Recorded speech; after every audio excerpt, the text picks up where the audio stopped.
It says you're live. All right, I just need to get back to here, share my screen, and we'll be all good.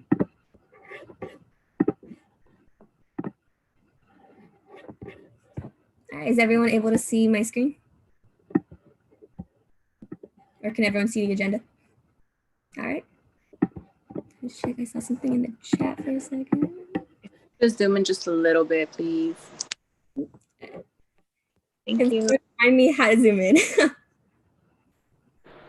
Wait, right there. Yep, there we go. Is this good? All right. Then I'd like to call this meeting to order at 12:06 p.m. And then I'll start with roll call. Mackenzie, I'm here. Chris? Here. Christina? Here. Louise? Alex? Here. Jasmine? Here. Kelly? Here. Emmanuel? Present. Kyle? Here. David? Here. All right, everyone's here. Before we conduct business, I would like to remind everyone that we are conducting our business on the native land of the Hahamonga tribe of the Tongva Nation, and that we should be respectful of those who came before us, and I'd like to offer a moment of silence.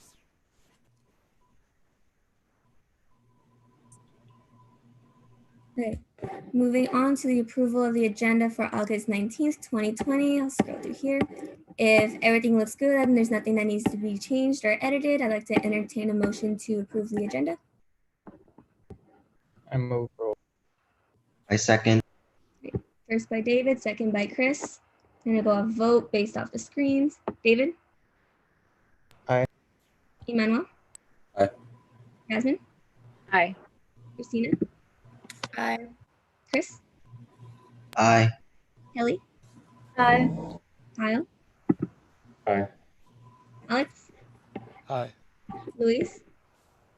Aye. All right, motion passes. Now I'll be bringing up the minutes for August 12th, 2020. I'll zoom in a little bit on that for you. Same as before, if everything looks good on the minutes and nothing needs to be edited or changed, I'd like to entertain a motion to approve the minutes of August 12th, 2020.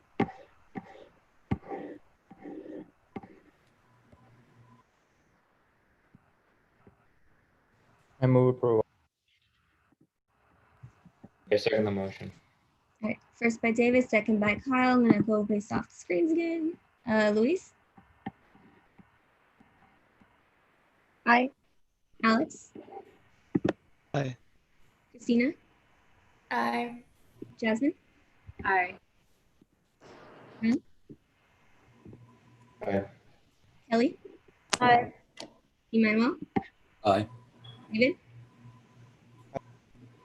All right, motion passes. Moving on to public comment on non-agenda items. If we have any members of the public who would like to say something that is not an agenda item, now's the time you can speak. I believe we do not have any. All right. Moving on to agenda item 3, introductions and reports, starting with item A, board reports. We'll go based off the order of who I see on my screen. So David, you get to go first.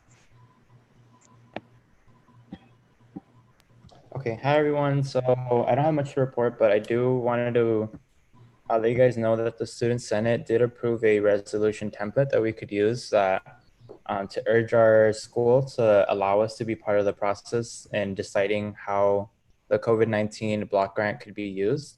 PCC is going to be apportioned over $2 million for this grant, and that's emergency funding for student services that I think that we should be included in the discussion and how they're going to be spending that money. So I will forward that template to you guys right now.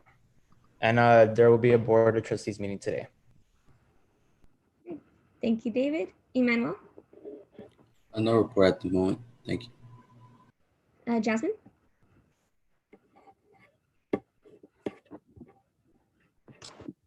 Hi, everyone. It's good to see you all here today. My only report is that the newsletter is pretty much good to go. So I will be forwarding that to you all. So hopefully you all can have folks subscribe to that newsletter, and it'll be our our platform of providing resources, and also a survey regarding how COVID-19 is impacting students and what we can do as students to support the rest of the student population. And I did attend a core and Puente Ally training, and I believe that that's something really important that we should all keep in mind. Just having the proper language to when dealing with folks that have been impacted by the prison industrial complex or are not considered or are undocumented. So that's something also I wanted to bring to light, and that's all for my board reports. Thank you. Thank you, Jasmine. Kyle, do you have anything you'd like to report? I made an amendment to the Constitution, which we will be talking about and actually discussing the next meeting on next Wednesday. It was a change to the business affairs position to include the accounting class, which I was given by you and Carrie a week ago to do. So we will go over that on the next meeting. I have to submit it to the secretary very soon. Thank you, Kyle. Alex, do you have any reports? As far as Welcome Week goes, Louise and I and now Kelly have been planning Welcome Week, emailing different programs and stuff, and I will be sending out not only a calendar for Welcome Week, but a budget that will be ratified after the fact, because the policy group is still working on, or the working group is still working on the policy. We have reached out to Alex Sarkeesian to work for, we commissioned him to help us with our PR stuff. Other than that, I don't think I have anything else to report. Thank you, Alex. Kelly, do you have anything to report? I guess for those that weren't here on last Friday, the whole issue with the international students, just an update from Director Oliva Liu that they would have to pay their fees by the beginning of class, or else they would be dropped afterwards. So the concern with that is that there's not enough time, or there's not enough, I guess, resources or advocacy for them to know. So basically, I guess I saw them posting, I think the international students account posting on their Instagram page, which I don't know how big of a reach that is. So I know a lot of students still don't know about this. So I feel like that's something that we should get out there, that, you know, you will be dropped on Monday if you do not pay for everything. In the past semesters, the rule was that you could stay in your classes and that you wouldn't be registering for future classes, so that they would have that time to collect that kind of money. But right now the situation has changed, and it's just something that I think we should get out there. The second thing is that there's a new bill that we probably could talk about during bill acceptance regarding student debt and clarification for that. And lastly, I also have updates with the voter registration event. We could probably talk about that during like fall planning. I could probably show you the like agendamized, that's not a word, but the itemized list of what's going on for that. Yeah, thank you. Thank you, Kelly. Christina, do you have anything you would like to report? Yes, so as last week I was sending out emails. So today we have Mr. Armando Duran here with us to talk. And I've also been working on committee apps, and with the policy group, I have been sending like the list of rules that we created so that people can look at them. And yeah, I think that's all for my board reports. All right, thank you, Christina. Louise, do you have anything you would like to report? Just like Alex said, we're working on Welcome Week. I'm currently reaching out to student services to ask them for like a video or some kind of like infographic or flyer I can put into like an all-in-one place for students to access for later on in the year. And then I'm also currently looking into making surveys for whatever you all want to ask the students. So please let me know about that. And that's it. Thank you, Louise. Chris, do you have anything you would like to report? Yeah, so just kind of a reminder, you know, that next week is school starting. It was kind of hit me kind of quickly. I kind of messed up and thought that we had a week gap, but that wasn't the case. Anyways, ICC stuff is still moving forward. Christina did a wonderful job yesterday hosting the first virtual Club Rush meeting. And we will continue to do that throughout the week until Friday. And then I'll go ahead and send the final results and the final video files to David Steinman and Michael Eric so that they can go ahead and put together the final pieces of the website. So things are moving great on that front. In terms of ICC training, that's still on the back burner for me, but it's still very much in front of minds of Carrie and Jordan. I believe we're still going ahead and moving forward to creating materials for that. So the first ICC meeting also will be next Friday, with that said. And we'll go ahead and, things are moving along at a great pace with ICC. All right, thank you, Chris. Chris, what are the dates for the club week? I know it's third week, but what are those dates? I believe it's the day after Labor Day. So I think that's the 8th. The 8th. Okay. Oh, so you're we right. will launch the website on the 8th, yeah, when we come back. Okay. And where will that be found? I think that's something that maybe I need to discuss with Michael a little bit more in detail. But it will definitely be on our website. It will be somewhere where we currently have the clubs and organizations page, but it will be front and center above whatever we have there right now, for sure. All right, thank you, Chris. Moving on to item B, financial reports. We don't have it this week, but the policy group is almost done with their budget, so hopefully next meeting we'll have everything done. Oh wait, I forgot my own report. I'm gonna go backtrack a little bit. Sorry, everyone. Now that the school semester is going to be starting, I've been attending a lot of meetings now, or at least I have more set up. So along with David, I'll be attending Board of Trustee meeting. I am going to be a speaker at Professional Development Day, be opening the whole thing, recognizing native land. So that'll be fun. I also going to be sitting in on the meeting for hiring the Chief Diversity Officer. That's going to be the first time I ever sit in on like a hiring committee, so that'll be fun. Other than that, I've been working with the policy group to work on categorizing our budgets and the policies that we want to enforce. Hopefully all of that should be wrapped up at our next meeting next week. We've had more applications coming in for the positions, for our 2 vacant positions. So hopefully we'll get those filled within the next 2 weeks or so. Other than that, that's all I have for my reports. We'll move back to advisor reports. So, any advisors want to start us off on this? I'll go first since mine's probably the shortest. So I got a reminder today from Lindsay that some of you have not turned in paperwork. I don't know if Carrie has it and is just waiting for everybody.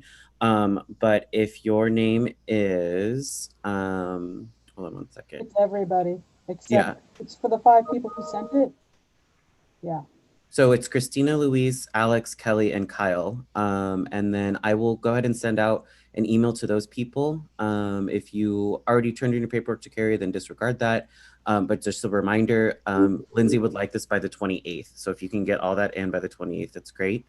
Secondly, I did attend the core ally training with Jasmine on Friday. It was very informative. An issue that came up and something that I think Jasmine will bring to the board as a discussion item is the issue of privacy and Zoom meetings in regard to students who turn their camera on during a class time. I know the issue is that, some professors require that students have their camera on and are present and are muted. But this raises issues of people like undocumented, formerly incarcerated students, LGBTQ students that may not be out or may not be as open with the public as they want to be. And sometimes in their room, people have things up that might represent who they are, where they come from, stuff like that. And so the issue is, we can have a discussion on that when Jasmine brings it, but it was a really good discussion that we had, and Professor Elsie Rivas Gomez brought it up. And so I feel like a united front from the students bringing it to the academic senate might mean more. And so we can talk about that later. The last thing is I just want a friendly reminder that if you have an event coming up and if I'm going to be your advisor signing up on it, The event and its outcomes need to be clear. So for example, if it's going to be a cultural competency event, or if it's going to be something like a social justice event, there needs to be some type of social justice component to it, right? Or some type of thing like to it, right? You can't just call something a social justice convention and there's no social justice like advocacy or anything tied to it. Or you can't just have a cultural event or cultural competency event without having some sort of educational component to it. So please keep that in mind. If you need help with that kind of stuff, I'm more than happy to set aside some time to meet with any of you to like sort of like plan that. But just keep that in mind, because we can't call an event something when there's no component that has to do with that something. And then also, please make sure that you all are getting calendars done, that you have all of your things down. You know when your classes are, you know when you're gonna have time to study, and you know when you're gonna have time to eat, sleep, and do things that make you feel happy, especially during this time. Again, like last week, if you need any help with that, please let me know. I'm always available. Thank you. Question, Jordan. Who is that? Hi, yes.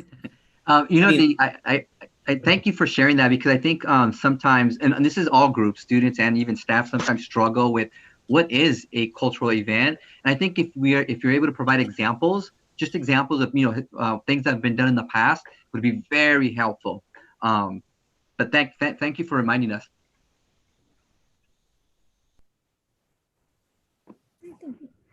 Dean Carver, Carey, would either of you like to take the floor next?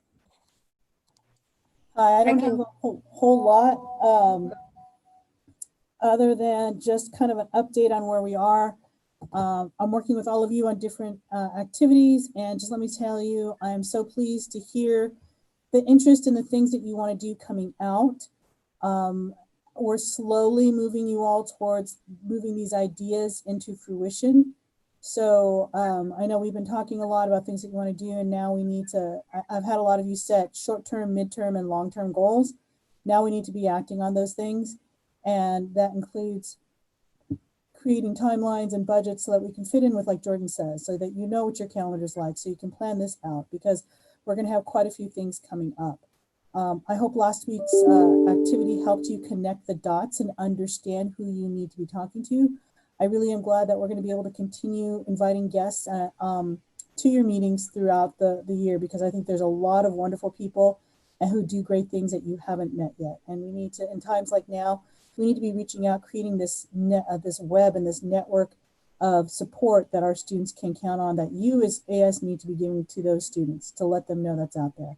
Because we all heard that conversation, like until like we were like 3 weeks ago, we didn't realize that there's free software on campus, and I'm a staff member, right? So we need to share that and get that out. And so I'm really pleased that we're moving there.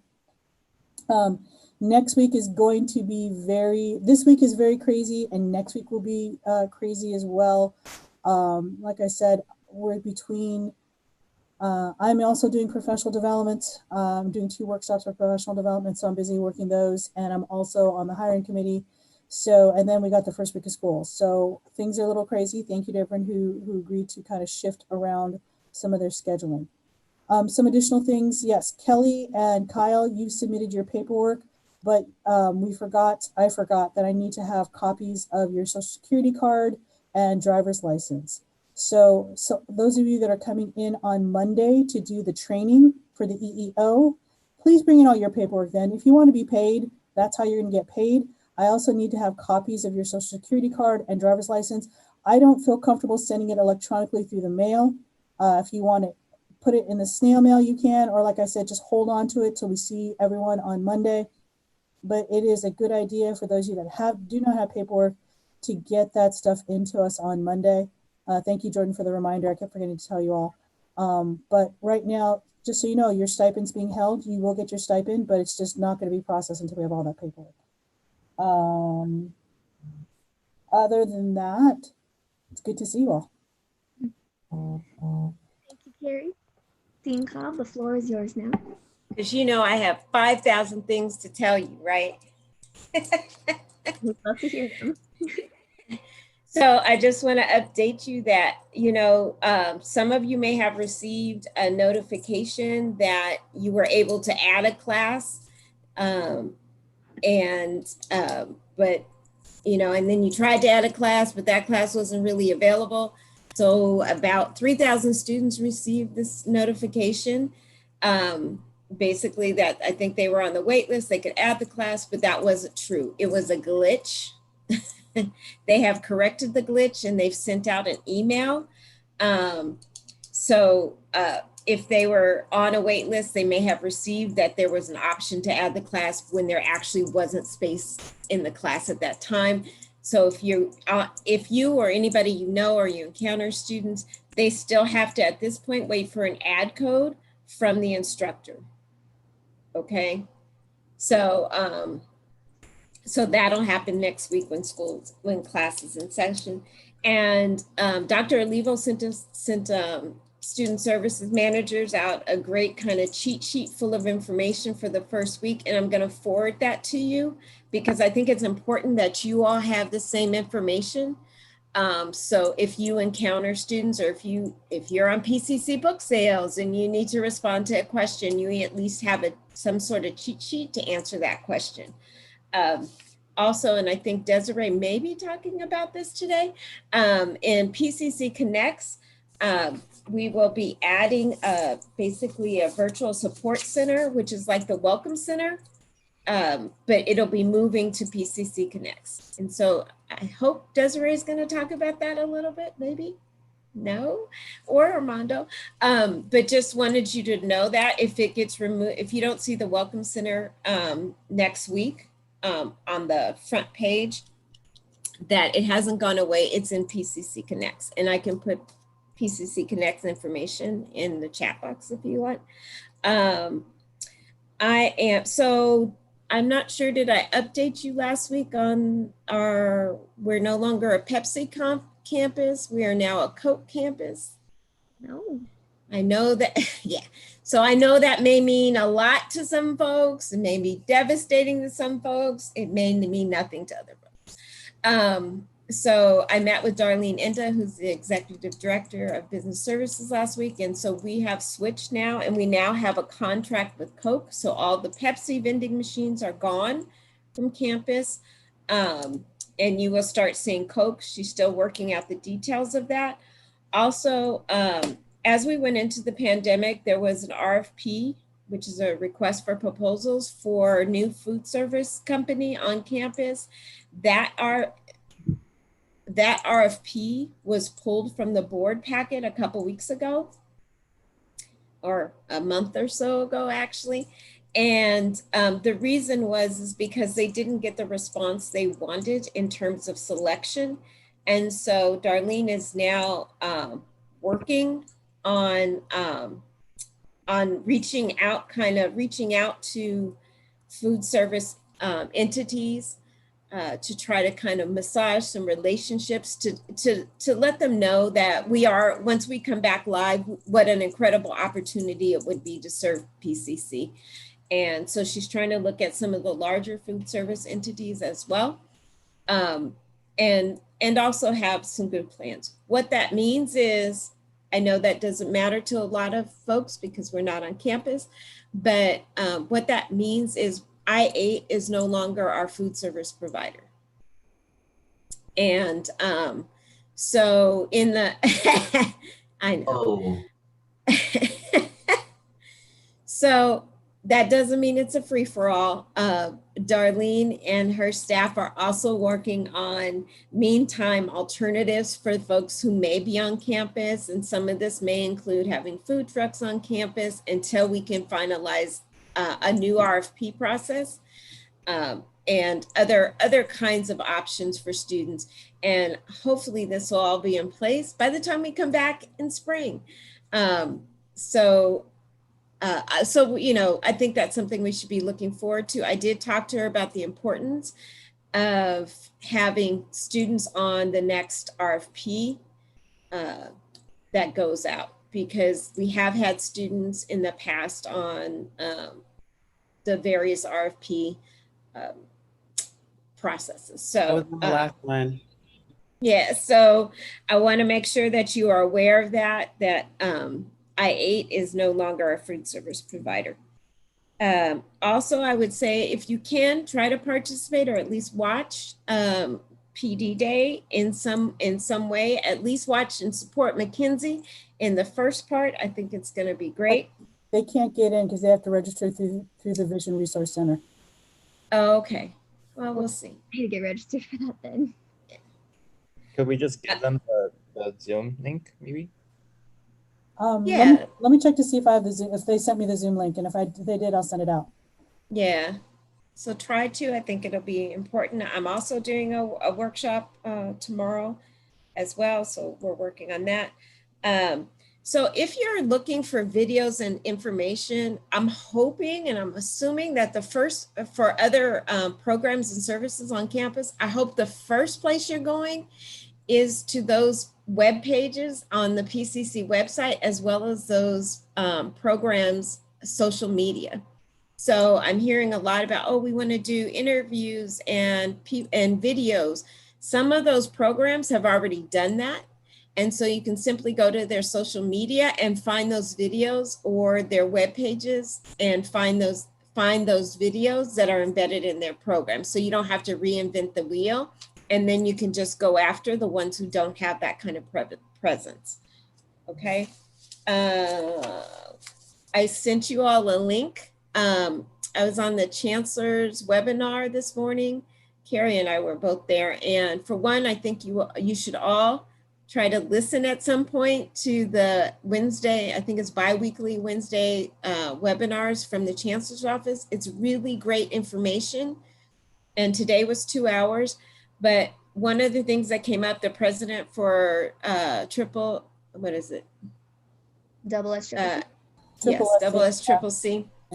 is that there's a town hall meeting. There's a town hall going to be held on Friday by the Student Senate. So I sent you all that link to register for that, because I think it's important that you participate. I know David's involved in that. I'm not sure if anybody else is currently involved, but David's involved in that. And I think it's important for your voice to be there too, at least to hear what's happening statewide. And I think I'm done. I think that's it. Oh, UPass, I gave you UPass. We're refunding $50. So that form, I'm waiting for final approval for that form. So it can go out. And you all received the notification that there will be no parking fees for fall semester. So if you haven't received that, there will be no parking charge for fall semester to those students, even those students coming on campus. Okay, I'm done. Thank you, Dean Cap. Oh, for PD Day, what time does it start? Does anyone know? Mackenzie, I'll send you all that information. It starts, I believe, at 9 o'clock is the opening session. Yeah. And then they have different workshops throughout the day. But you're going to get the Zoom link because you'll have to be on early to do your piece. Mm-hmm. Okay, thank you. Moving on to agenda item 4, shared governance discussion. I know we don't really have much shared governance discussion right now, but just to reiterate, once you start attending your shared governance meetings and you wanted to discuss with everybody else something that someone else said, or if you wanted more clarification on what was going on, this is the time that we could talk more in depth on what happened at those meetings. Is that everything for it? Or am I kidding? Mackenzie? Mm-hmm. Can we have either you or David drop the YouTube link for tonight's Board of Trustees meeting in the chat, so if folks want to go, they can go? Okay. Thanks. Okay. Since, I don't know, did anybody have anything they want to bring up for shared governance discussion? Like if you heard something in a board report that you wanted clarification on? No. Okay, if not, then we'll move on to agenda item 5, action item. We have none. Moving on to discussion item 6A, introduction to Armando Duran and Desiree Zuniga. So I'll actually allow Christina and Emmanuel, since these are your guests, you can go ahead and introduce them to everybody. Okay, I'll go first. So today I invited Dr. Armando Duran. He's the Dean of Counseling and Student Success Services. So I'll let him give a little introduction on who he is, I guess, and what we can do to help. Sure. So good afternoon, everyone, and thank you for inviting myself and Desiree Zuniga. She's also one of our best counselors. Actually, I don't have a problem saying that in public. She does a lot of work with obviously general counseling, but really with our new student groups. So she and Philip, one of our other counselors, they are really the face of all of the incoming students. She'll talk a little bit about that in a minute with regards to. Oh, brilliant. Um, she'll talk a little about the new student group support service that we provide students and what that will look like for the academic year. But again, thank you for inviting us. We love and appreciate when you include us in all your activities. And I know you mentioned the welcome week, and I'll follow up to verify that we have our video up and ready to go. In the past, I've always liked to share my cell number with you all, just in case, because sometimes you're with your peers, you're with the students and hearing what challenges that they might be facing. So if there's something that we can do to intervene, instead of trying to get through, sometimes the long lines to see us, or you email me, you can text me, and I'll put it in the chat in a minute.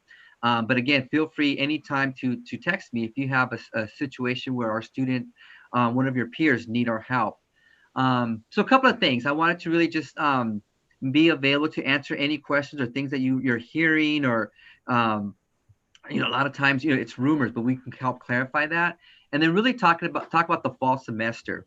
So I'll start there. As you know, we are remote in the fall. We do have some classes that are being offered on ground, like welding, for example, in some of the science labs. The district is doing everything possible to ensure the safety of the students and staff. There will be testing on campus for the faculty and staff, and we will be remote, right? So counseling services will continue to be remote via virtual counseling, which is similar to Zoom through Cranium Cafe. Or if a student prefers, and I remember earlier someone talked about, sometimes students don't want to see us in their home environment, and that's okay. We also have phone.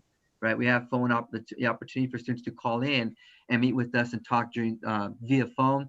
We'll also have the online counseling. So sometimes students just prefer the email, and the extent of the service is the same. Our counselors will, look up records, scan information, email it to students. If a student prefers to communicate with us via emails, the pandemic has been very unfortunate for obvious reasons, but on the flip side, it's one of the pluses that we've had to really look at the work that we do and decide how can we be more efficient and paperless.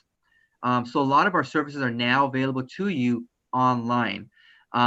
Tracking, we're still working on that, right? How do I make sure that if Mackenzie submitted something, that she knows that we received it and that we're working on it. So we are working on the tracking methodology, but right now, a lot of the services that students need, and it will continue to be this way once we're back on ground, is online and easily accessible to the students.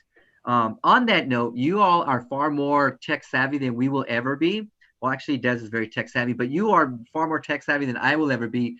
So if you have ideas of how we can better improve how we access students, let us know. By all means, email me if you have an idea, something you saw, I don't know, any virtual concert, something different, and you think it might work here, please share it with us, and we'll try to find a way to implement, because we're always looking at different ways to, again, just making ourselves available to you all, our students. So our hours will continue to be the same. People were asking, well, if we're virtual, why are we open till 7? And the answer is easy. We have students still working and taking classes during the day, and we should still be available to them into the evening. So Monday through Thursday, we will still continue to close at 7 p.m. So that won't change. Often folks, we often get the same question, like, do you think we'll be back by spring? All we can say is we hope we will, right? But from a lot of the data that I'm seeing, and other colleges and universities have already decided that they'll be remote in the spring. So we don't know that answer right now. At the end of the day, it's really your safety, right? What is safe for our students? But within our division, we've had conversations of, even if we were on ground, we're still going to continue to provide some of the various resources online, including the online counseling, because some students might still feel uncomfortable, right? They're just not so sure. Even if we're on ground in the spring, they may not feel so safe. So we don't want to we want to make sure that they still can access student support services remotely. I'm going to pause to take any questions that you might have. Anyone? Just the easy ones though, like true and false. Not everyone except for Jordan. Okay, you can have one question, Jordan. No questions? I have a question. Ellie, yes. I was gonna ask what your favorite color was. No, sorry, not that one. But I was gonna ask. Green. Green. Okay, that's good to know. I was gonna ask in regards to like, I know we have like a format for scheduling counseling appointments, and it's through a website. It's like I remember it's like a gray format website, and then we clicked on the day that we wanted, the time that we wanted, and it'll show the appointments for the rest of the week. I think I was trying to schedule it through that way for like an honors counselor. I'm not sure if it's under the same jurisdiction, but I couldn't find, like, I would try to do it like every Monday or every Sunday, and every time it showed, it would be like, oh, they're all booked. Is there like a specific day that the, I guess, appointments open on? I'm not sure if there's a set date. So good question, Callie. And, I get a lot of emails that say, I've tried, and it's true. So right now, most of because it's the busiest time of the year, and because we're trying to focus on helping students register for classes, right? That's our priority. We want to meet with students who have no classes. They're not registered in anything. But despite that, we still get folks who are like, I'd like to meet with somebody to talk about transfer. I'm like, oh, I'd love to talk to you about that, right? But not right now, right? After the second week of school, we'll have more time to meet with students to talk about other things other than registering for classes. So right now, most of our appointments and hours we're express counseling, drop-in essence, right? Express counseling could be a quick 2-minute question, or it could be a 20-minute. It depends on the student's needs. But now that it started to slow down, so we started to add more appointments. So after the second week of school, Kelly, you'll see more appointments for nursing, allied health, honors, core, all our special projects and programs that we have available to our students, Black Academia. You'll see more of those after the second week.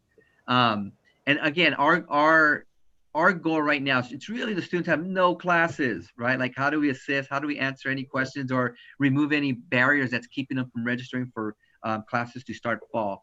So to all of you, if you have an opportunity to remind your other student leaders, again, encourage them to come see us after the third week.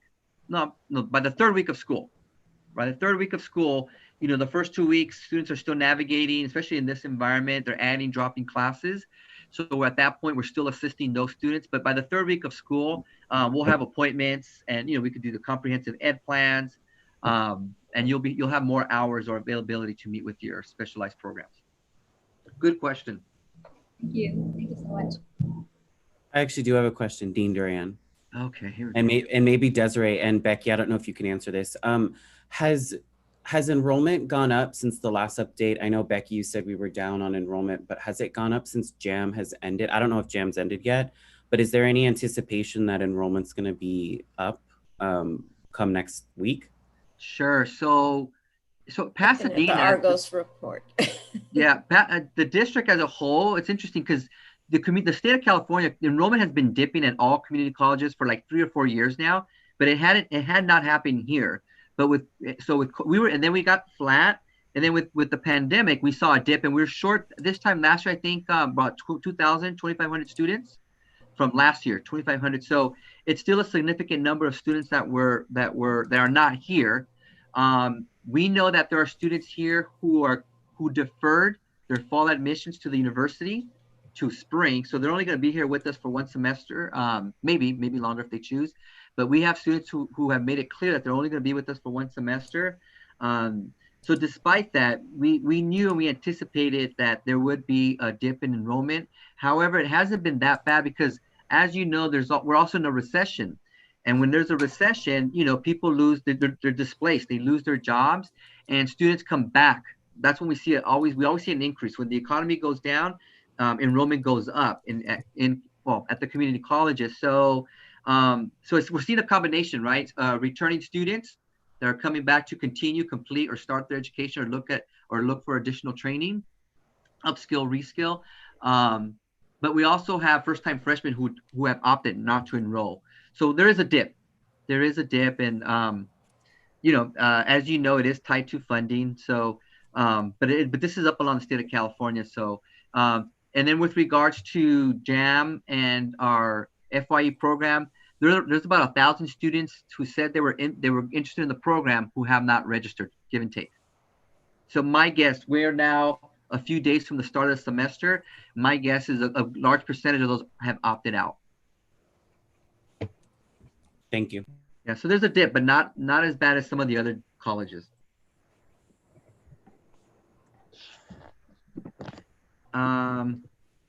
Yeah, so 2,000 less than this time last year. So that's a little bit. And again, moving forward, earlier you all were talking about shared governance. I know it's awesome when you guys are able to attend the shared governance meetings that that sometimes you're assigned to. And if for some reason you can't make it, because all of you have very busy schedules, and we understand that. But always ask for the minutes, right? They should be sending them to you, even if you can't attend. They should be sending you the minutes, but always ask for them so that you're always in the loop. Because this way, so that if you are able to attend the following week, you kind of know what's happening, because your voices in the last, especially, I mean, they've always been important to us. But I've noticed that your voices have helped guide a lot of the decisions that have been made at our campus in the last 2 years and a half. And I've been here for 13 years, and I've seen it more. Your voice is more active now. So if you're able to attend the shared governance committees, wonderful, participate. But if you can't, always ask for the minutes so that you're aware of what's happening. At this point, if there aren't any other questions, I think I'm going to turn it over to Des. Des, you want to talk a little bit about your efforts with FYE and the first year project? And I don't know if you want to touch on Abriendo Caminos. I've been invited by Emmanuel. So first of all, I want to thank Emmanuel for having me here. As Armando kind of just shared out, there's a lot of hats that I wear as a counselor, student advocate, and today I'm here to talk about the Equipo, which I'm more than happy to share. But I'm just excited to be in this space. I just want to thank each and every one of you for having me here. I encourage you to invite more of us, whether it's faculty, counselors. I think there's power there as we work together and collaborate and identify how we can close gaps, and just listening to our students. I'm here because of all of you, so thank you for having me. My name is Desiree Zuniga. My pronouns are she, her, ella. I speak a little bit of Spanish. I'm fluent with Spanish. I am, like I said, a counselor. I work predominantly with our first year students. I am also part of the College One curriculum team. So how many of you, a show of hands out of curiosity, have taken College One? Raise up your hand. Bing. Thank you. That gives me so as you know, I'm a part of that College One curriculum team. But one of the newest roles that I have this academic year is the role of the student advisory group, which is a student advisory group called the Student Advisory Equipo. Equipo actually stands for squad. It's Equipo is a term in Spanish that stands for squad. These students actually represent our Latinx community, and it is funded by our Abriendo Caminos HSI grant. There are 10 members in the Student Advisory Equipo, and the goals and purpose of this group is to be the voice of our students, predominantly our Latinx students. We are a HSI institution, which means that we serve 51% of Latino students. So this group in particular is the voice and the representation of our students. You'll hear as I share the purpose, mission, vision of this group, there are two things you'll hear me say often, and it is their voices, because the idea is that these students are the voices of our population in which we serve, but they're also in the future going to be mentors. So they'll be peer mentors to other students. So with that said, I'm going to share the purpose, the mission and vision, and then share some things that we've been doing so far. One of the main purpose of the group is to include students in the design and critical components of the Guided Pathways framework. If you are familiar with the Guided Pathways framework, it is how we serve students through onboarding to graduation, to achieving their goals. And so the Abriendo Caminos student advisory equipo really focuses on how can we serve students through these new initiatives that are designed through the Guided Pathways framework. In other words, oftentimes we're trying to find ways to better serve our students, and the best way to do that is to ask our students, how can we better serve you? And so our students are invited to tables such as the Guided Pathways Committee Working Group. This summer, they were part of the working group. There is an event happening at the start of the semester, and our equipo members were a part of this working group to provide their feedback. So they're collaborating with faculty. This just started, so to be honest, a lot of it, we're just learning how the equipo can be a part of the change. They can be the voice, and how they can inform the frameworks that we're creating on campus. So like I said, a few of the things that they've done thus far is they've been invited to working groups. They've provided feedback for College One curriculum. A simple example, you know, when I was creating the College One class in Canvas, you know, I asked, like, how do you want the main page to look? Do you want it to be a menu, or do you want it to be where your modules are shown? And so the students voted modules. They wanted to be able to see the modules automatically. And so again, these students are our voices. They're guiding us in making the changes that we're working on. All of this is possible, once again, through the Abriendo Caminos HSI grant. Other few things that our equipo members will be working on is in September, it is our Hispanic Heritage Month. And so they'll be helping with creating a welcoming day for our Latinx students. One thing I do want to emphasize, although the HSI grant is specifically for Latinx students, we are also focusing on how we can close equity gaps for all marginalized students. Some of the things that we have been able to do just with the work is we've created an anti-racism guide. We are advocating for another group that would be known as the Student Advisory Squad, and would represent our Black community and be the voice for our Black students and community. With that said, I feel like these students in these student advisory equipo are trailblazers.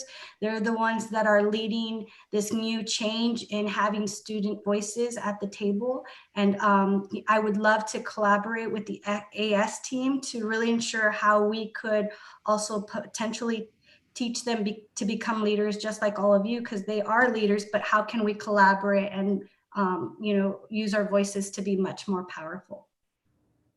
I'll leave that with any questions. And then I'm also in the chat. There's so much more I wanted to talk about, but I didn't want to take up too much of your time. I also have a meeting at 1, but in the chat, I'm actually putting in our Canvas page. It's public. You should be able to access it.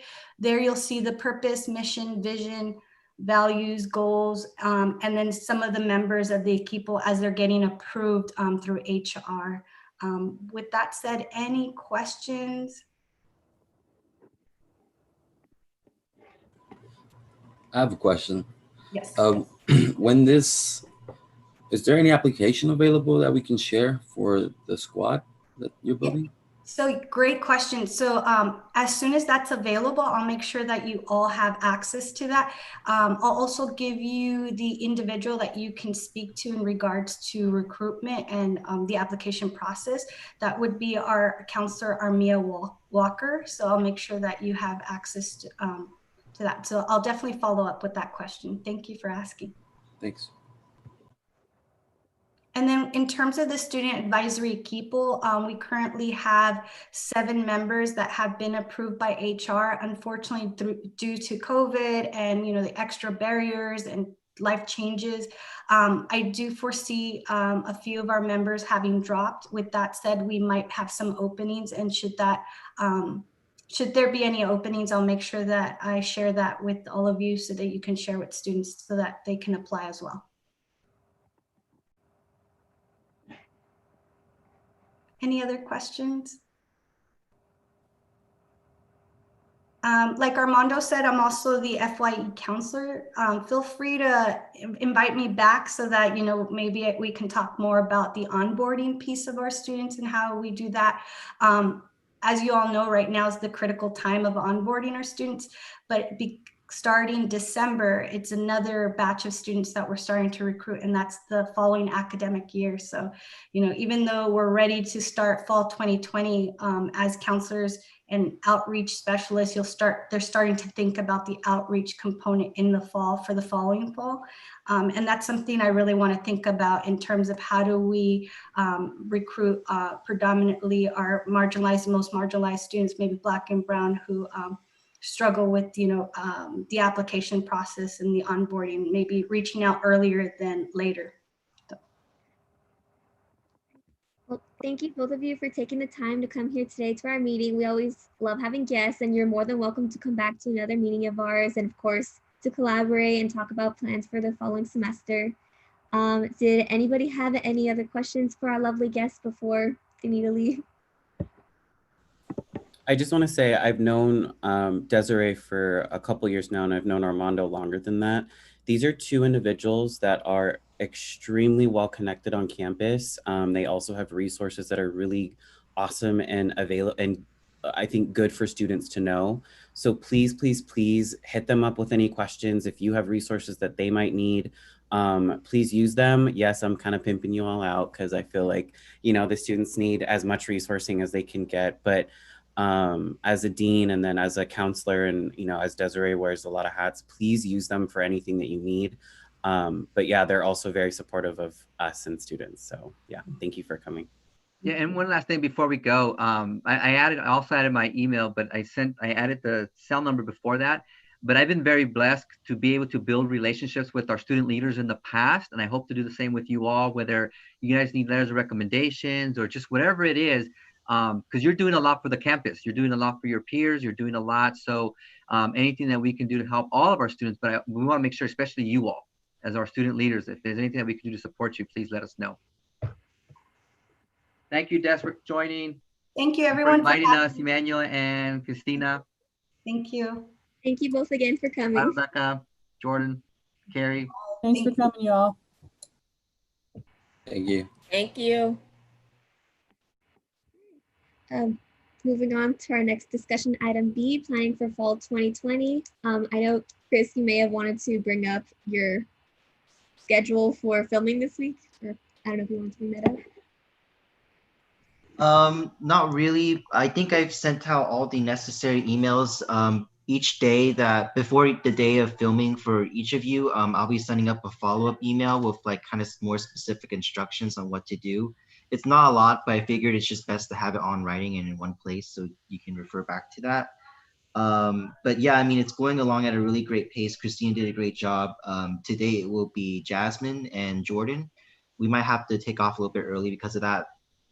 Because the meeting for that is at 2, but you know, we'll go ahead and deal with that as it comes.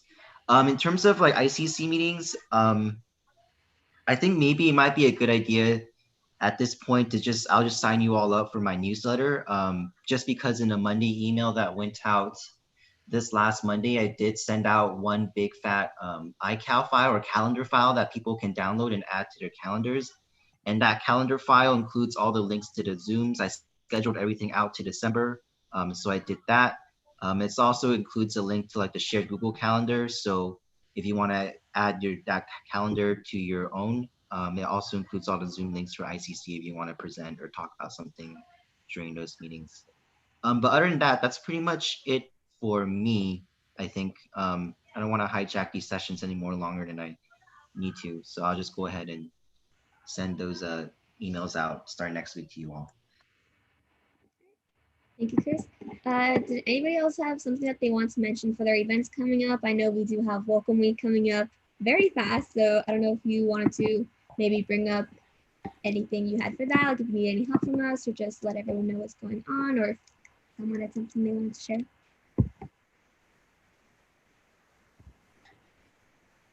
I will be,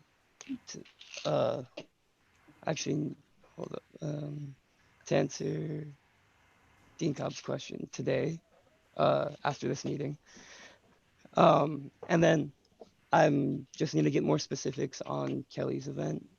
And then other than that, I think I'm set for Welcome Week. But yeah. Yes. And then Kelly, earlier in your board report, you mentioned that you had like an itemized list for your events.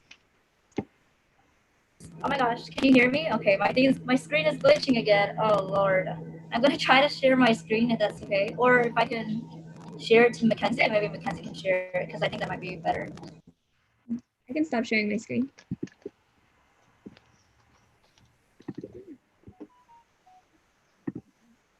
Is it better for Kelly to send it to you so you can share your screen, Mackenzie? So Kelly doesn't disappear because she's sharing her screen?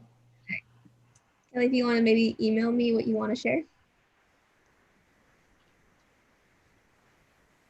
You're muted, Kelly.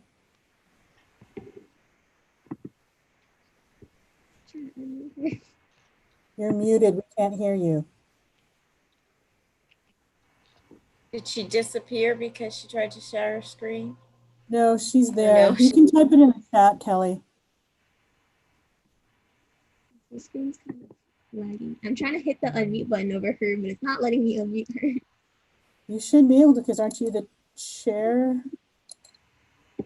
She says that that she can't unmute herself, that it's frozen. She just Okay, you help me out because the bottom of my screen was covering the mute button. Okay, I'm gonna share it with you now.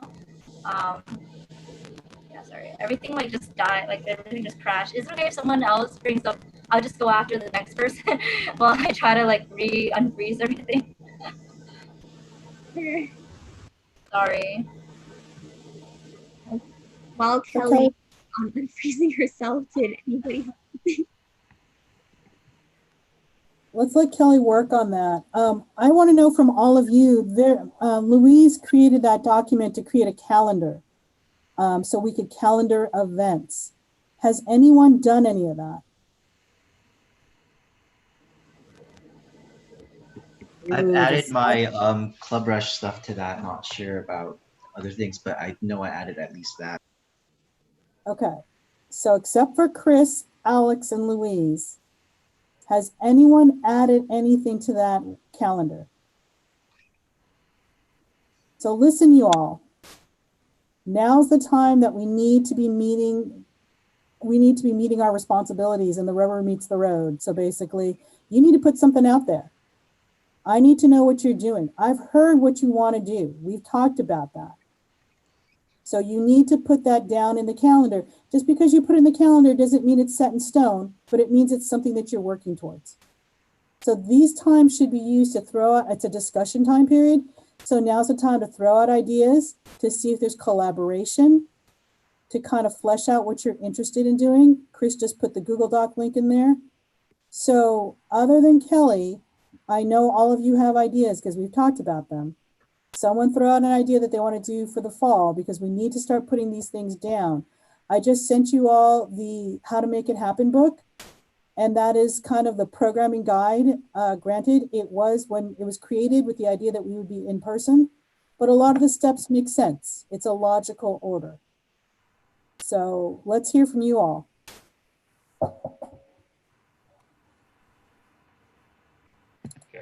I mentioned in my first meeting with Carrie the idea of some kind of a scholarship day where we have a bunch of different clubs on campus come out and also different organizations such as the PCC Foundation, any outside businesses who have scholarships, and other people who come in one singular place where we can have students come for scholarships. The one downside to this is I would prefer to run this event with some kind of business affairs person. And we don't have that person. So that's why I've kind of been holding off until we have someone fill that slot, so I can work with that individual to have some sort of event be more cohesive with them as a part of it. So that's the idea I have for the fall, or at least one event. Okay, I'm going to say pick a date. You got to Okay. start working. You got to start working towards that. I think this is a good event if you want to do it later. Like I would say maybe like October, even maybe November, because then that way you can have a little bit more time to gather resourcing. And I know you can definitely utilize Foundation because they know of all the scholarships that happen, especially on academic works. And so maybe they can get people that might want to just hop in on a Zoom, but then that also gives you time to get outside resourcing as well. For, let's say, for example, you have a bunch of, you consult the Career Center and they might have other opportunities for you, or even just getting on-campus opportunities like from different departments too. So I would recommend that instead of doing it early on, because people are going to be kind of going crazy with their classes and not knowing how it's going to work. And so I would think maybe October, early November would be a really good time to start to just think about that. So it gives you more time. I agree with that. And it would also come right before people start sending out UC applications for transfer. I think it would be really good that because people are already thinking about college. So if you tie that into it, you probably have pretty good turnout because people are already stressed out enough about getting in. Now they have to worry about paying for it. So I think that would boost turnout. I like that idea. Thank you. Also, I'm just going to echo what Jordan said, because there is a timeline for scholarships. So make sure you go on the Foundation website to see what that timeline is for scholarships. It is usually late September, early October where they start. So I would say coordinate with Chris McPeak there. And also she's really good. She's from Student Affairs and Residential Life. So she's really good with events and things like that. So she'd be a good resource for you. The last time I checked with the foundation, it seemed like there was like a singular due date, but then overall the scholarships seem to be rolling. So I think depending on when we do it, there'll be more or less scholarships available. So it just depends on when everything else kind of comes together, I guess. So they function like a lot of the UCs and Cal States, for example. Like when I had to look at scholarships for my master's program, they have a general scholarship that you can apply to. And then within that general, it already submits you for a certain amount of ones.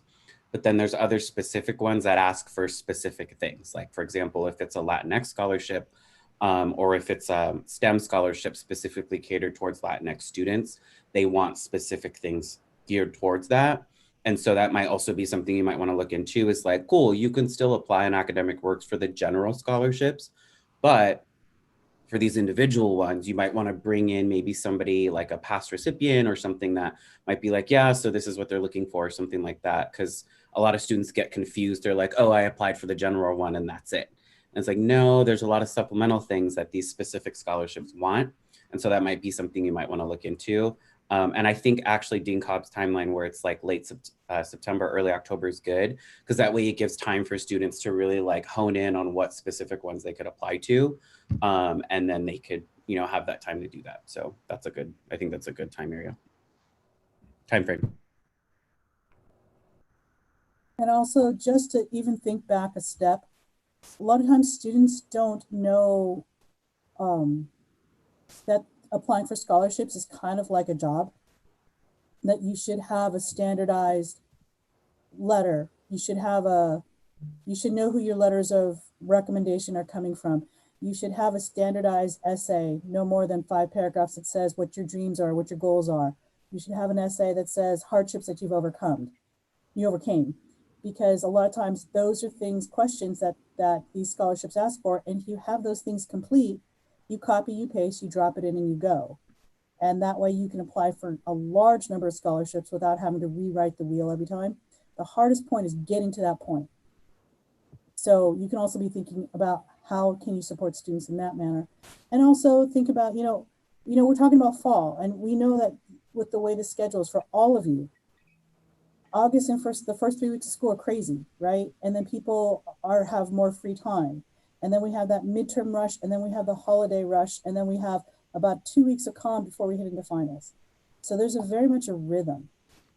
So what I'm saying is, I think it's like when you think about when you go to the beach and you try and catch that perfect wave, you may miss it the first time, but you know what? You're prepared for the next time it comes around. So let's start that work now and start picking a date, start making these plans, and we can aim for the next wave that comes down. So I think that's a good thing. All right, who else has got stuff? I also have what Kelly shared with me, so I don't know if I should bring that up now or let me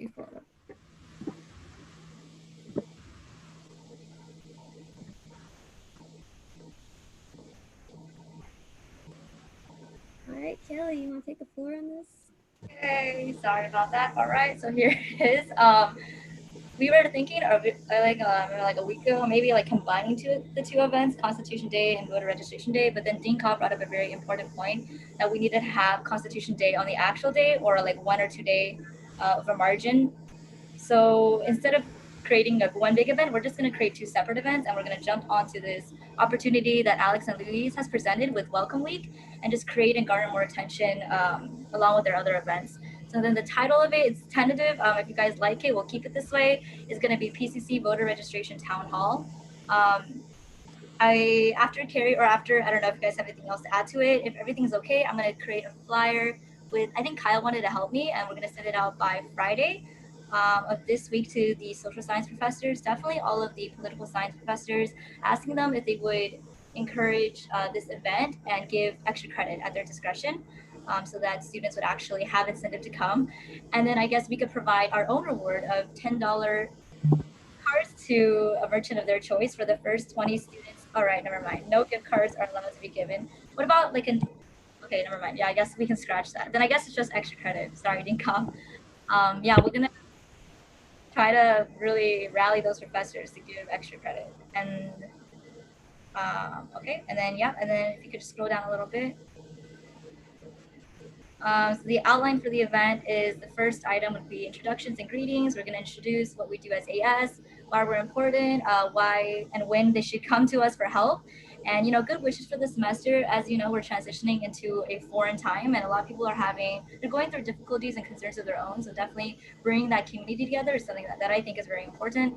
Second thing on the list for that would be the importance of registering and voting, especially in this political climate, just going over why their vote is important and why every vote counts, especially if they follow this timeline.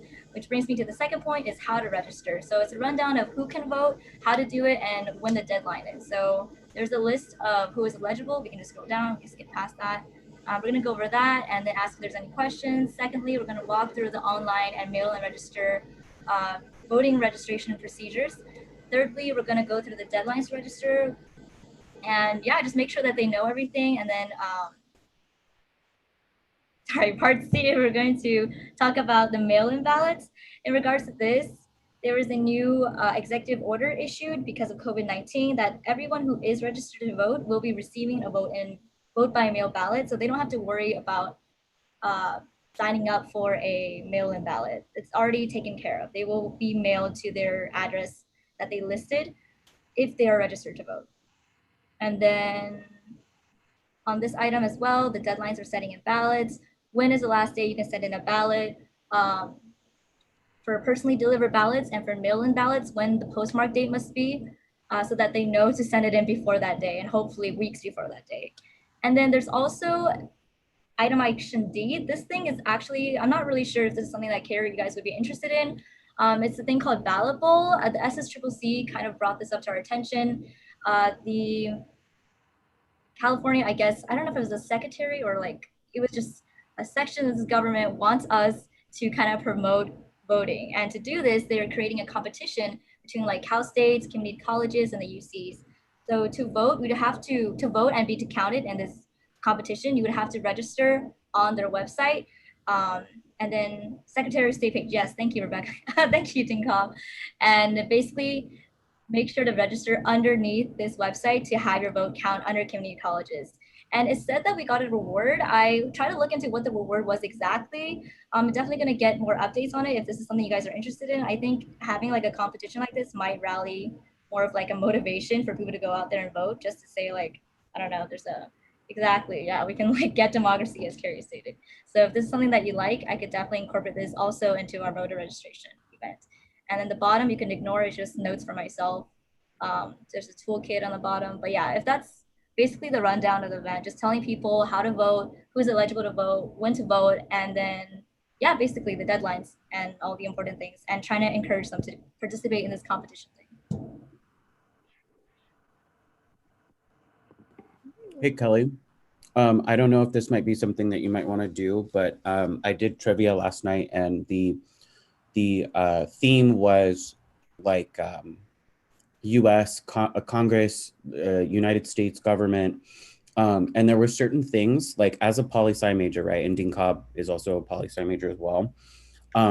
There were things that I was like, I should know this, and I don't. Like, it was like very simple, like things you probably should have learned in like poli-sci 101 or your US government class that I was like, I have like, one of the things was like showing pictures of like national monuments. And I literally got there was 8 of them. I literally got like 3 of them and I was like, and it was just like, it was different things, right? And so one of the other ones was like, what's the line of succession for presidency? And we had to put that in order. I had no clue past the pro tempore of the Senate. I was like, what is it? And then it was like, it was like, what do these people do? Like, I have no idea what. Survivor.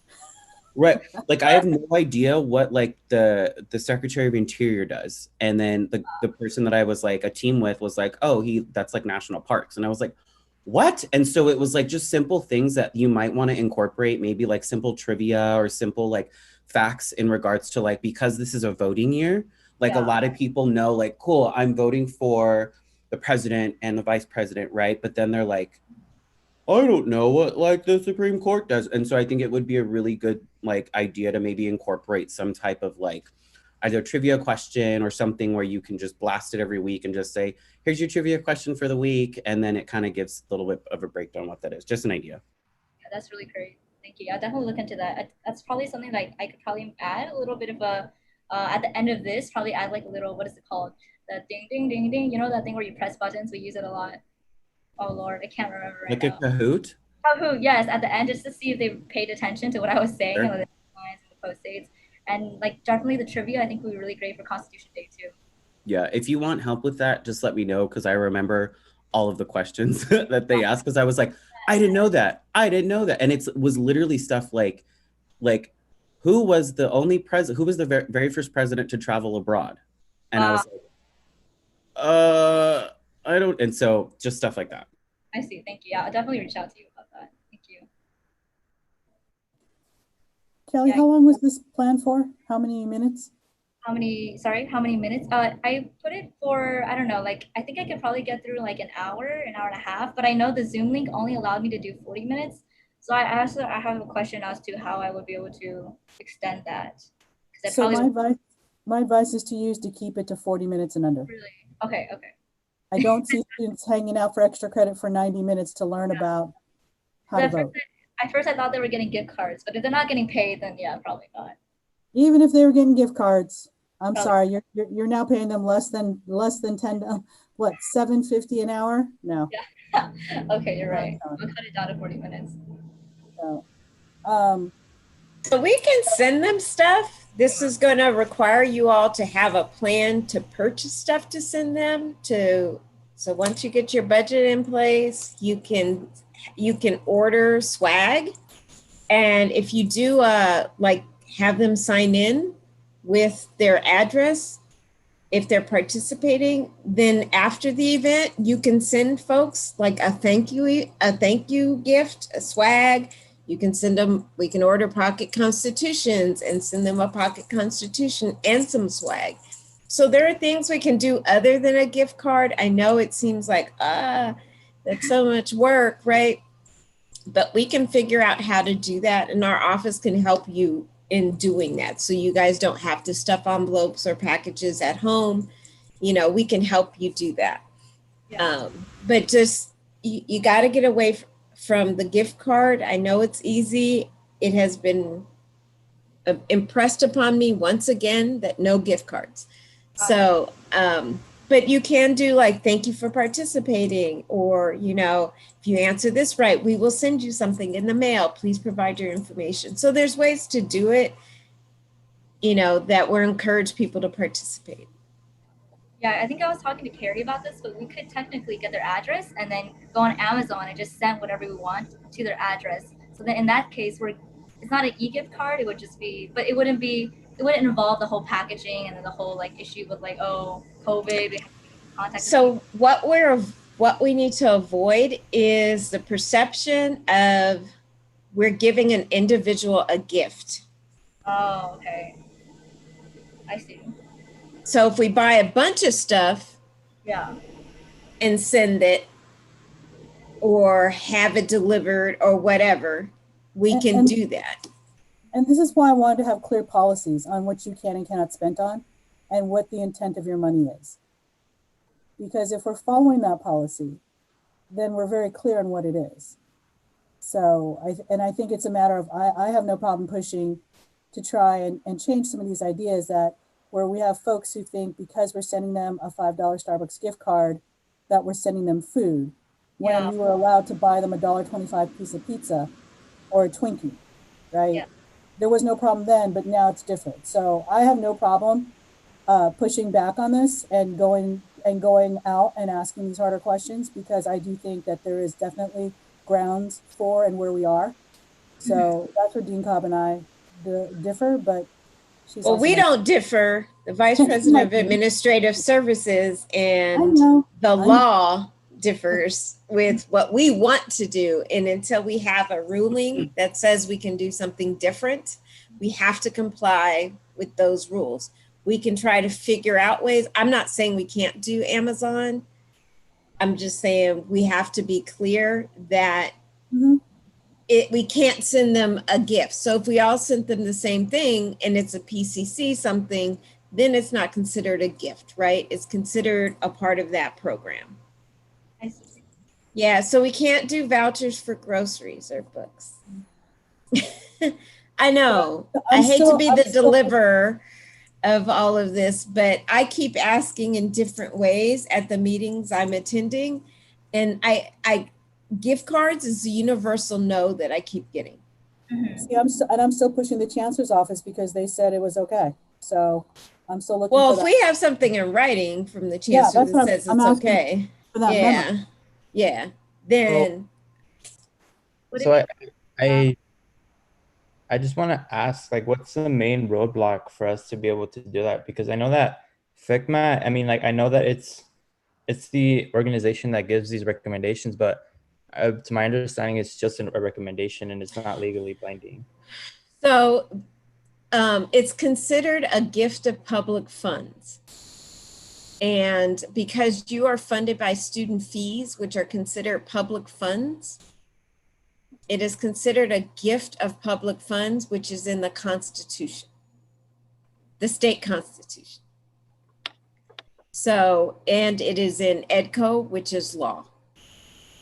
So it's beyond FICMAT because, I mean, I want you to all really understand that I am arguing in the same, the arguments you have are the arguments I take to the table every time.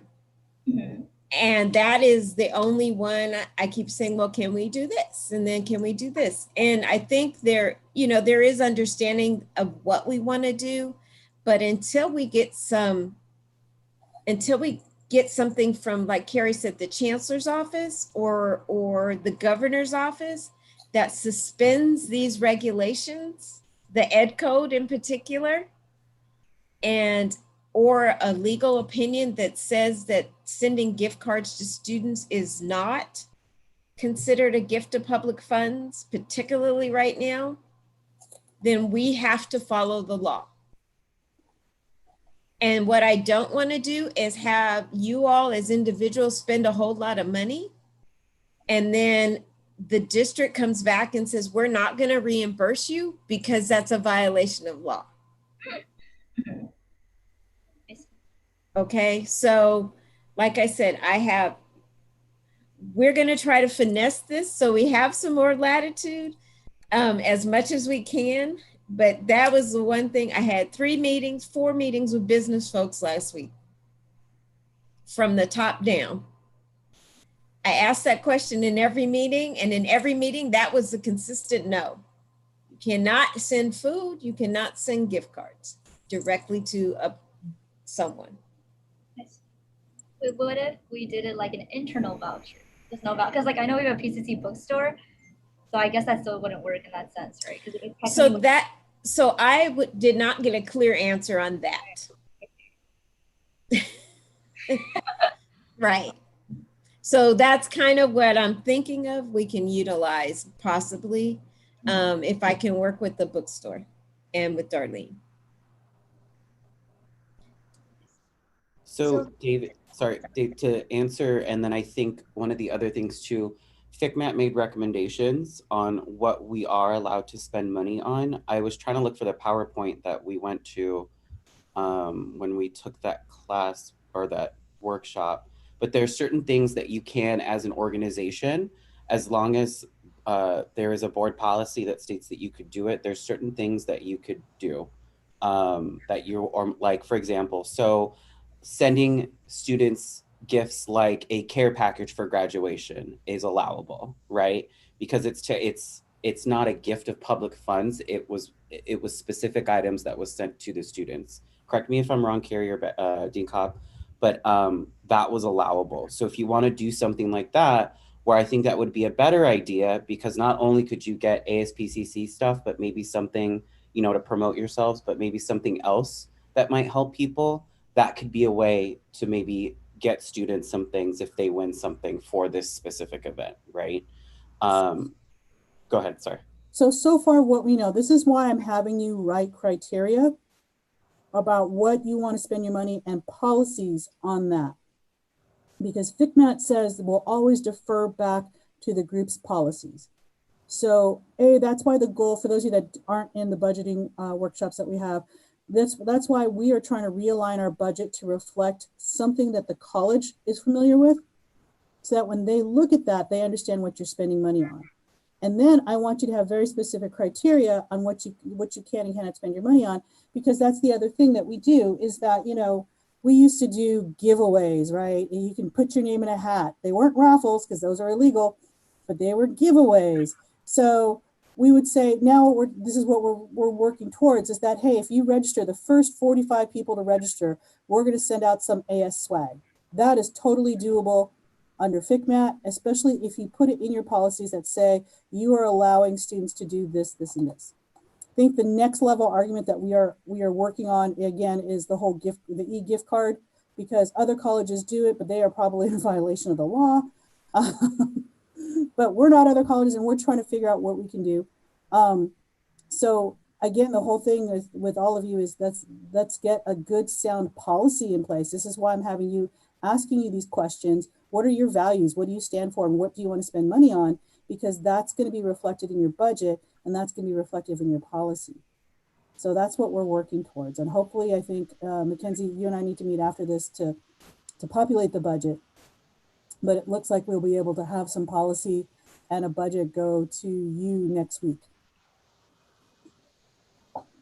So one of the things you could do is someone could talk to the bookstore about donating items to Associated students for this purpose. That's how other colleges do it. They utilize their foundations. They utilize other entities that don't have, they partner with other entities that don't have the restrictions that you do.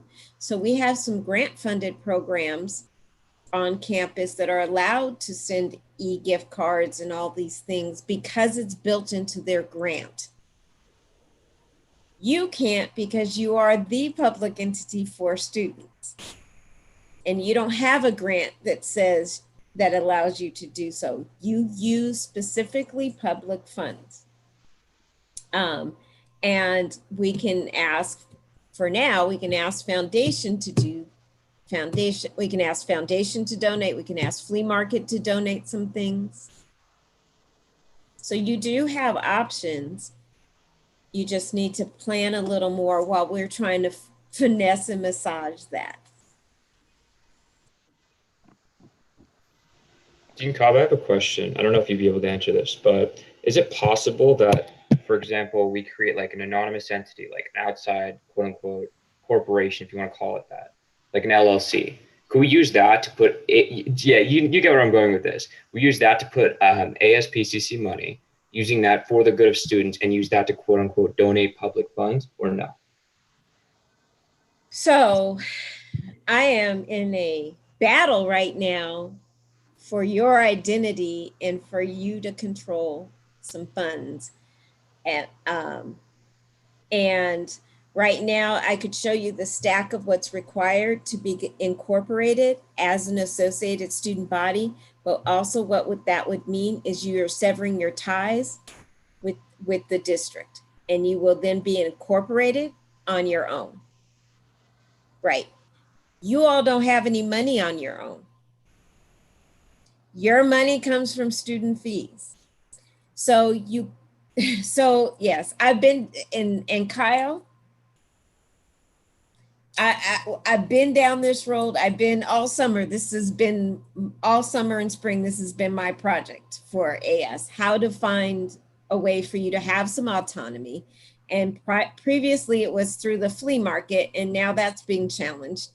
So it is doable, but as I was informed last week, it would really mean Associated Students of Pasadena City College is severing their ties with the district, because the district can't, because you are part of the district and the district cannot receive those funds.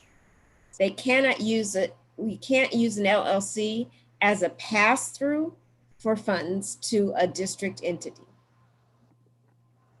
And that's what that would do. So you would use that to raise funds and then give it to AS, but then you would have to stop using, if that was Associated Students of Pasadena City College, you would you would no longer have access to student fees, to the student activity fee income. So Kyle, most UCs in Cal States, right, their student bodies are incorporated, but they're very wealthy, and the money that they get for themselves is for themselves, and they do that because they are incorporated. PCC, while we do have a robust, right, like a robust budget and robust funds for a community college, it wouldn't be enough to sustain that. And so, but even though Dean Cobb was looking at other options like that, it's a complete headache to become incorporated and to be incorporated, especially at the community college level. And legally, that's not something where I think we should be placing ourselves, because that also places us outside of the scope of the protection of the college, and leaves you open legally to a lot of things.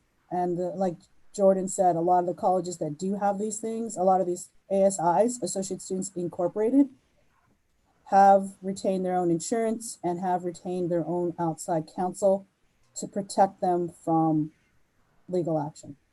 So while I think that's a good idea, the other idea, and I'm going to bring us back because I feel like we're going outside of the term of fall planning.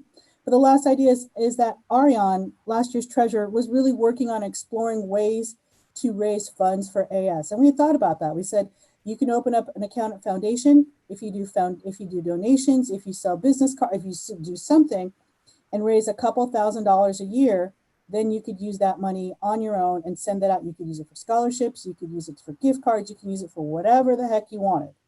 So if that's the route that you all want to go, then let's start planning and making some thoughts about that, because there's these great nifty discount cards that everyone likes to sell. You know, I don't know, we could do a bunch of things. But I do want to bring us back to programming, because we still need to stay within the scope of the Brown Act.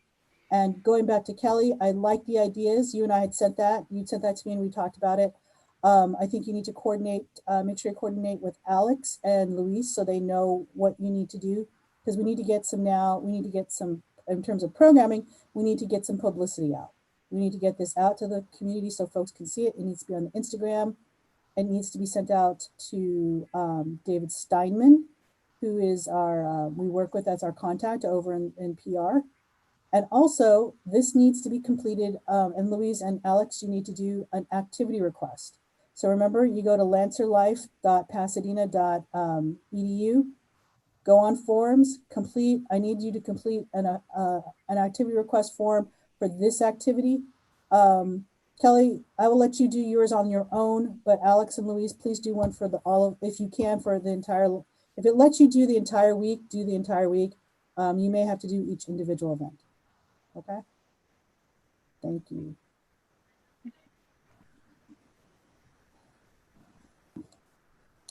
Carrie, I had a question. If we're good with everything that I listed, I could just create the flyer and send it out to my professors. But I had a question as to if I had to get that flyer approved, because back in high school, we needed to get everything signed on the flyer. So I don't know if we needed like a signature on the flyer before I could actually send it to students. Wait, Carrie, you're muted. I'm muted. We do. And in real life, I'll ask you all to be co-conspirators in creating this process. I used to be able to tell you, bring it to Chanina, email it to Chanina, she'll attach an electronic stamp, and then we're good to go. But now that we're doing Instagram posts, I don't know if that there's space on there to be approved. I'm with all of you. What we need is we need a process where our office approves of it. And what we look for when we approve of it, is there a completed ARF? And do you have the basic information of time, place, manner, and who to contact for information? That's all we look for. So if you all want to help us in creating how this is going to look, it's going to be new ground for all of us. So at the very least, I would say do your ARF. And then when you get these posts done, they need to be sent to Miss Chanina. And I'll put her email address in the chat so she can review them, and we'll keep them on file. And that way we know that once you get them back from us, since only 2 of you can post, Luis and David, once you know you get them back from Chanina with the okay, you can go ahead and post without a stamp. We'll just try and figure that all out. Social media is a whole new world.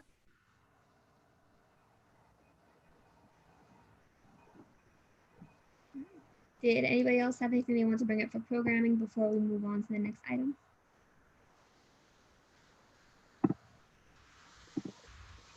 Hold on. You all got ideas. They need to be out here. This is the time we need to be throwing them out. Who else has got an idea? Don't let this opportunity pass. Rubber needs to meet the road.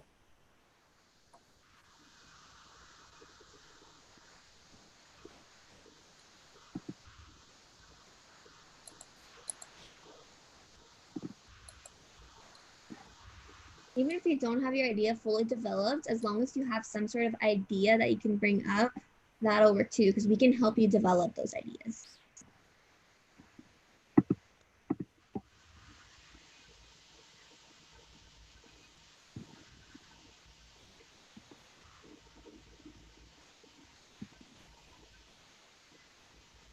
I actually have a question. I don't know if I should have talked about this earlier after ward reports. Sorry about that. But it's more about doing surveys. I know that Carrie has talked to me about like making them.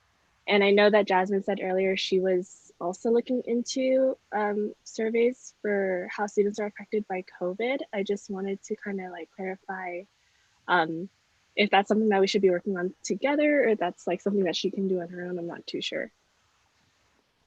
I'll say it's really kind of up to the 2 of you. Technically, surveys are under your purview, partly because you have now contacts with, or you should be developing, I gave you Crystal Cole-Ross's name, and institutional planning and research. They've already done a survey on COVID.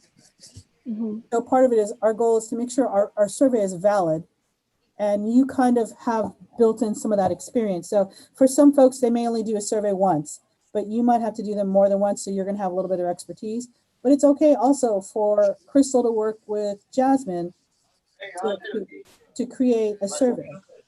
But it should be in conjunction with you. You should at least know that it's going on. Yeah, I would love to collaborate on a survey. I have a couple questions, but I could definitely use some other components of how we can help, and I think that it would be really good to collaborate. Thank you, Louise. Okay, no worries. Yeah, I just wanted to like clarify that. Yeah, if you 2 want to do a survey, I think that's great, but I'm going to really encourage you to touch base with some of our people who do surveys for a living, because they're going to make sure your survey is valid, and they're also going to make sure that that maybe the survey that you're asking hasn't already been done. And that's an important thing, because there's such a thing as survey fatigue, and you've seen it all. How many times have you gotten these surveys and just like passed it by, right? You're like, not again. So let's make sure we're connecting with other folks on our campus. Yeah, thank you for bringing that up. I will definitely do my research in what surveys have been already fulfilled and how we can use that information to touch on future items. So just to kind of drop in here, I know there's been a lot of talk about, working around FigMat and having a procedure to do that. but it kind of hit me as we were talking about this, when you're talking about like Instagram and how social media is kind of a whole nother world. I think we might need to make policy as well, or at least a procedure, because we used to get stamps and for flyers and stuff. Like we have to make one for our publicity and social media posts. I think maybe we've been putting down the back burner just because we don't have a PR person. But I don't know, what do you all think? I know that's like another thing that we have to write and do, but I think it's important so that we all have a standard to adhere to. Is that what we're doing? You're just sending it to Chanina? Well, for right now, I think you do need to send it to Chanina, but I think it would be a good conversation to have standardized. What is the policy now that we use social media? Yeah, like I don't know, like if for accessibility reasons there has to be certain content on the flyer, or if there has to be, you know, some other like requirement. I mean, you know, I'm just kind of thinking off my head here, but I was just Our social media has to be approved internally. That's our organization's purview. okay. So if we want to have social media approved, that would be going through Mackenzie. Okay. So you should probably write that out though, right? Because she's our chief executive officer, I think that's like implied. Our policies as it stands say our PR person is the one who approves everything. And Mackenzie's stepping in while we're getting the new PR person. Yeah. Okay. What's the timeline for that too, by the way? You know, not to like step on anybody's toes if it's still an ongoing thing, but I just wanted to get like a prognosis on where we are on hiring that new person, where appointing that new person. I'm still receiving some applications since David made the Instagram post for those applications. There's a lot of them to go through actually. So this is more on my end. We're still working on the logistics of like getting everyone's schedules together, because now that school is approaching, everyone has their events going on. So I'm working on the timeline for that, which I'll probably be reaching out to one of you to help me with the logistics of that, just so we can put together time to get them in. That answers your question. Okay, so it's almost a quarter till. Folks have got to go because I know there's some 2 o'clock. But I'll call you out. You all need to be having something on there. We didn't hear anything from Emmanuel. We didn't hear anything from, let me pull up the thing here. Christina, I know you've got things planned, right? Jasmine, I know you got things planned. So this is the time that we now need to be sharing these things. And I really need to look at that document and show that it's populated with just ideas. I'll give you some ideas of things that we normally program around. September is, for the lack of a better word, I don't know if it's officially titled Hispanic Heritage Month. We like to call it Latinx Month. We usually do something around El Grito, right? October, we usually do things around, oh God, what do we do in October? I don't know. October's like Spirit Month. We do a lot of things around homecoming. November, there is I think Day of the Dead and Halloween. Day of the Dead and Halloween. We also look at Native American issues in November, but that's not to say that we have to wait for a certain month. You know, you're not just Native American only in November, right? Just like we're not all Black just in February, right? So, but these are things just if you need ideas. We need to have something out there about sustainable practices. We're seeing a lot of disposable masks in the streets. We're seeing a lot of gloves being thrown away. Single-use plastics are on the rise. So, you know, there's that. There's a lot of stuff that needs to do with academics in terms of channeling ways that students can contact their instructors and who they contact when there's issues. Don't forget Spirit Week. So there's a lot of things that we normally do. I'm gonna give you all a pass. I'm gonna tell you next time we come down and next time we meet, I need to hear some specifics. We've been talking around, but I'm really gonna try and push you all, okay? Oh yeah, Pride Month, Holiday Angels, all that stuff.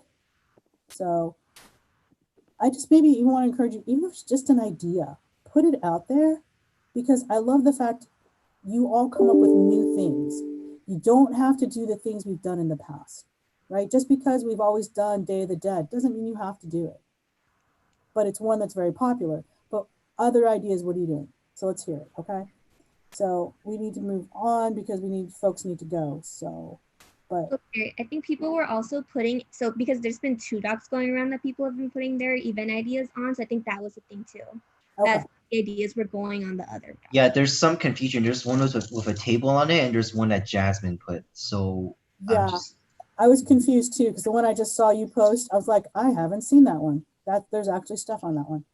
Yeah, so I know people have been putting together some stuff. It's just going on one of the docs instead of both. So which one should we standardize on?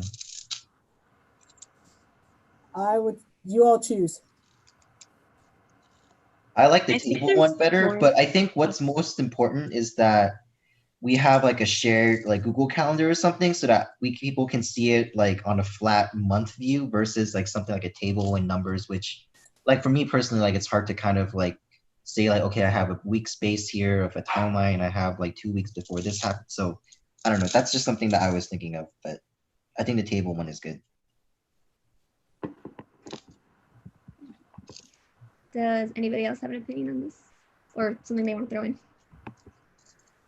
I just added 5 things from my list that I have.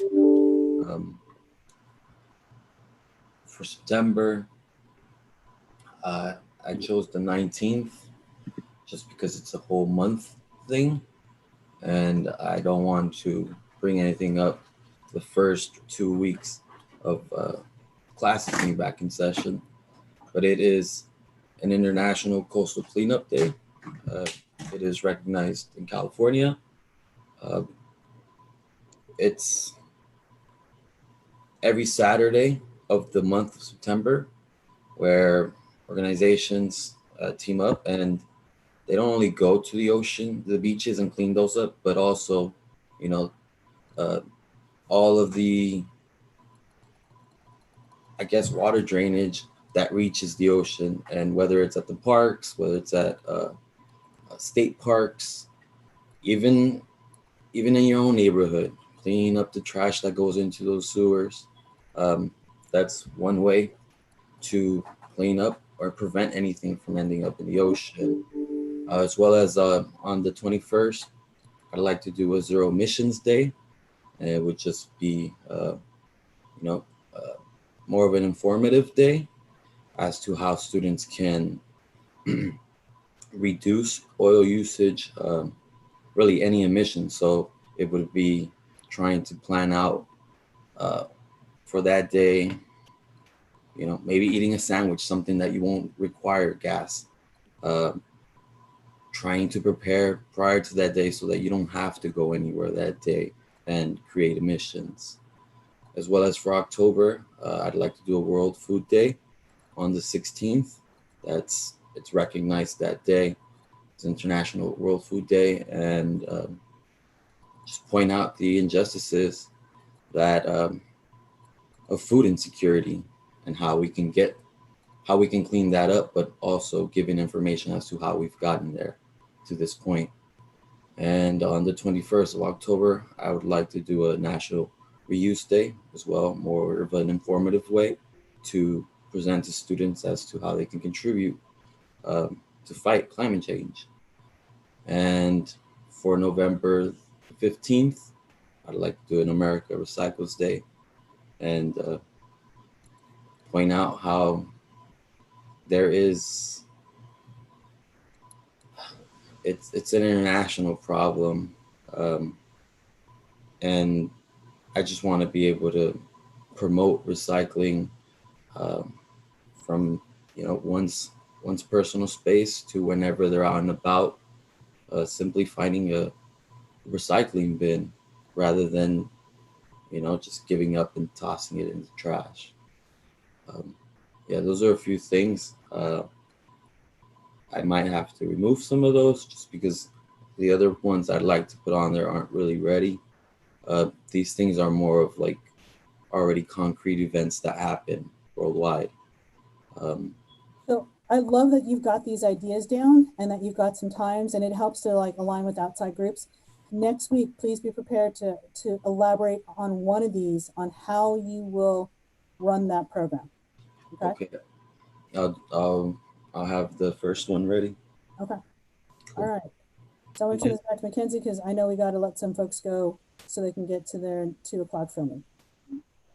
Okay. Moving on to discussion, item C, AS training. Carrie, do we have any AS training we wanted to cover today? It was kind of mixed in with this. We violated Brown Act, probably. That'd be a no. All right. Then we'll move on to agenda item C, appointment to college-wide committees. We do not have any at the moment, unless Dean Carver, Carrie, unless someone brought a committee up to you that you wanted us to. All right. All right, agenda item A, appointment to AS committees. We don't have that yet. Bill acceptance. Kelly, did you have something you wanted to bring up for this? Yes, actually, I think Carrie forwarded me this email a while ago, but it got lost in my inbox. I did get into contact with the organizer for Assembly Bill 376, Student Borrow Bill of Rights. They want us to sign on this as Pasadena City College. I guess we could sign on as AS. This bill would make California the first state in the nation to create a comprehensive set of rights for people holding student debt. So it has 4 points that they want to emphasize. It wants to ban abusive student loan servicing practices. It wants to create minimum servicing standards and establish a student borrower advocate within the Department of Business responsible for reviewing the complaints and gathering data for these students, and to grant the DBO additional market monitoring authorities, basically to collect better data about student loan servicing industry. So everything's more transparent. People can have better access to it. There's somebody assigned to collect data for this information so that students aren't getting taken advantage of. So if that is something that you guys are interested in, I can definitely make like a little, they want our signature. I'm not sure how to do it, but I can ask Chris or whoever knows how to do that, and we can send our support and sign on to this stuff.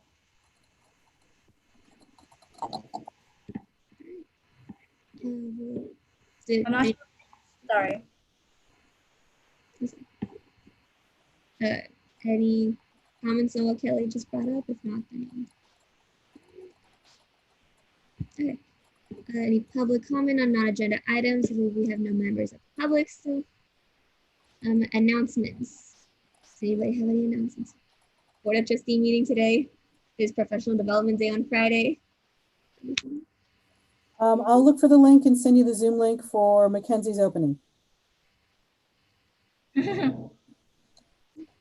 Any other announcements?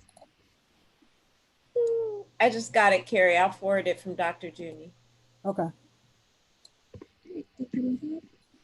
Future meeting dates and times. Our next meeting is August 26th, 2020. Any agenda items need to be sent to Francis and myself by August 20th. And with that being said, I'd like to entertain a motion to adjourn this meeting at 1:53 p.m. Kenzie, before we adjourn, sorry, I just wanted to make sure we didn't have to vote on that bill, right? Like we could send our support without having to vote on it. Is that okay? Because I don't think we made a motion for that section.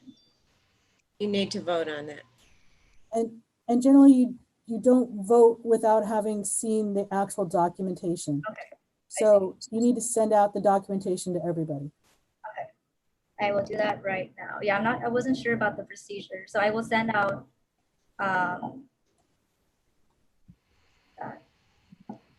So for that, should we vote on it now or do we do it next meeting? Okay, yeah, we could just do it next time we meet. If that's just something that I wanted to see if you guys were interested in, and if we had to vote on it, which in this case we would have to vote on it, so we can bring it back as another agenda item for next week. Not on that note there, I'd like to entertain. Sorry, so Kelly said you're gonna bring it back next week then? Yeah. Okay. Then I'd like to entertain a motion to adjourn the meeting at 1:55 p.m. Can I get first? I move to adjourn. Second motion. All right, Chris Public, second by Emmanuel. I'll do the voting based by voice on the screen. Emmanuel? Aye. Kelly? Aye. Alex? Aye. David? Aye. Kyle? Aye. Christina? Aye. Louise? Aye. All right, then motion passes, meeting adjourned.